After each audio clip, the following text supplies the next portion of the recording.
Você já parou para imaginar o que acontece quando a confiança é quebrada em um mundo onde não existem leis escritas?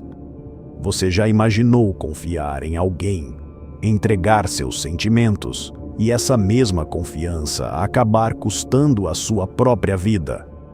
Hoje eu vou te contar um caso que parece ter saído de um roteiro de filme de suspense, mas cada detalhe aqui é real e doloroso. É a história de Ana Luísa Lima Brito, uma jovem de apenas 22 anos, uma mulher que tinha toda a vida pela frente, mas que acabou sendo julgada não por um juiz de toga em um tribunal oficial, mas por um sistema paralelo, implacável e sombrio, o chamado Tribunal do Crime. E o motivo? Uma decisão que ela tomou. Uma escolha que, sem que ela soubesse, selaria o seu destino de forma irreversível. Tudo começou em junho de 2025, na cidade de Eunápolis, localizada no extremo sul da Bahia. Para quem não conhece, a região é marcada por belezas naturais, mas também por um cenário de guerra invisível entre facções que disputam cada palmo de território. Ana Luísa levava uma vida que, aos olhos de quem passava por ela na rua, parecia absolutamente normal.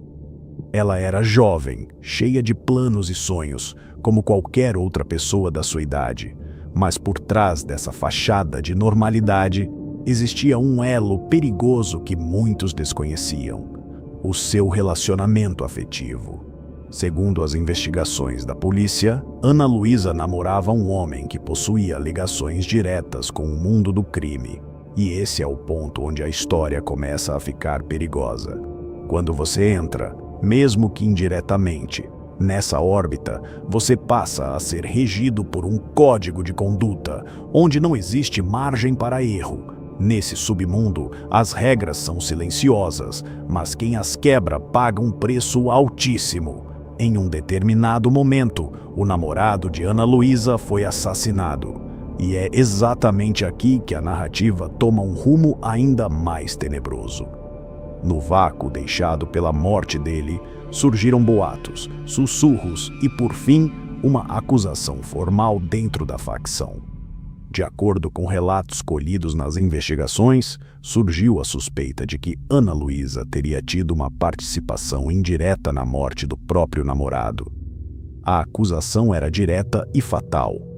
Diziam que ela o teria entregue, ou seja, que ela teria passado informações privilegiadas para grupos rivais ou para quem tivesse interesse na execução dele. No código de ética distorcido do crime organizado, a traição não é vista como um erro passível de perdão ou conversa. Ela é considerada o crime mais grave de todos. É algo imperdoável. A partir do momento em que o nome de Ana Luísa foi pronunciado como uma possível informante, ela deixou de ser uma jovem comum e passou a ser um alvo marcado. Não houve um mandado de prisão oficial, não houve um processo judicial com direito a advogado. O que houve foi uma sentença invisível, escrita no escuro, que a colocou na mira do Tribunal do Crime. O Tribunal do Crime é uma prática cruel utilizada por facções criminosas para manter o controle e a disciplina através do terror. Ali, as pessoas são capturadas e levadas para locais onde a lei do Estado não alcança. Não existe direito à defesa, não existe presunção de inocência e, na maioria das vezes, o veredito já está decidido antes mesmo do suposto julgamento começar. O objetivo não é a justiça, mas a demonstração de poder. Ana Luísa foi capturada. Os detalhes exatos de como ela foi abordada ainda são escassos, mas o que se sabe é que ela foi levada por integrantes de uma facção criminosa local. Imagine o desespero de uma jovem de 22 anos ao perceber que estava sendo conduzida para um caminho sem volta. Segundo as investigações, ela foi levada para uma área isolada, um lugar deserto, longe de qualquer possibilidade de pedido de socorro. Foi nesse cenário de isolamento que o julgamento teria acontecido. Membros da facção se reuniram para analisar a gravidade da traição. No caso dela, a acusação de ter entregue o namorado era considerada pesada demais. Dentro daquela lógica perversa, a morte dele precisava de um acerto de contas para que a ordem do grupo fosse mantida.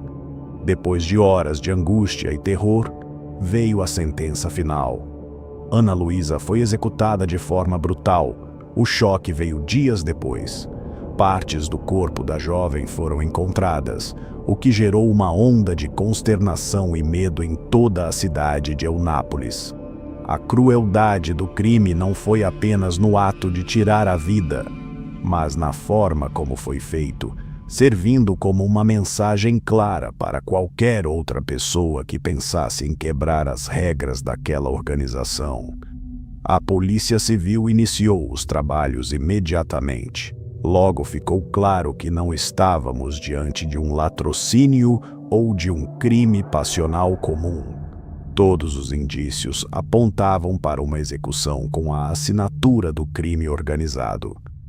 Investigadores começaram a identificar suspeitos, pessoas que já tinham passagens e ligações com o tráfico na região. Aos poucos, o quebra-cabeça do que aconteceu naquela noite fatídica começou a ser montado. No entanto, investigar esse tipo de ocorrência é um dos maiores desafios para as autoridades. O crime organizado se alimenta do medo. Nas comunidades, impera a lei do silêncio. As pessoas têm medo de falar, medo de serem vistas conversando com policiais, medo de serem as próximas vítimas desse tribunal invisível. É uma rede de silenciamento que muitas vezes impede que a justiça oficial chegue até os culpados. Mesmo com essas barreiras, as investigações continuam, buscando dar uma resposta à família e à sociedade. É fundamental entender que, apesar do nome, o Tribunal do Crime não tem qualquer sombra de legalidade. É um ato bárbaro de execução, imposto por quem acredita estar acima da lei. Ana Luísa tinha sonhos, tinha uma família e tinha toda uma trajetória pela frente. Mas ela acabou sendo tragada por um ambiente onde não existem segundas chances. Esse caso nos deixa perguntas que talvez nunca tenham respostas definitivas. Será que ela realmente teve participação no que aconteceu com o namorado? Ou será que ela foi vítima de uma armação, de uma fofoca ou de uma queima de arquivo? Em situações como essa, a verdade costuma ser a primeira vítima. O que resta é a constatação de como o crime organizado funciona como um sistema paralelo, onde o retorno é quase impossível para quem cai em suas engrenagens.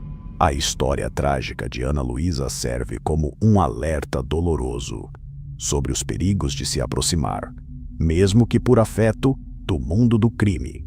É um lembrete de que, nesse universo, as decisões não são apenas escolhas comuns. Elas são apostas onde o valor em jogo é a própria existência. Porque dentro dessa realidade sombria, algumas escolhas simplesmente não têm volta. E o preço, como vimos, pode ser alto demais.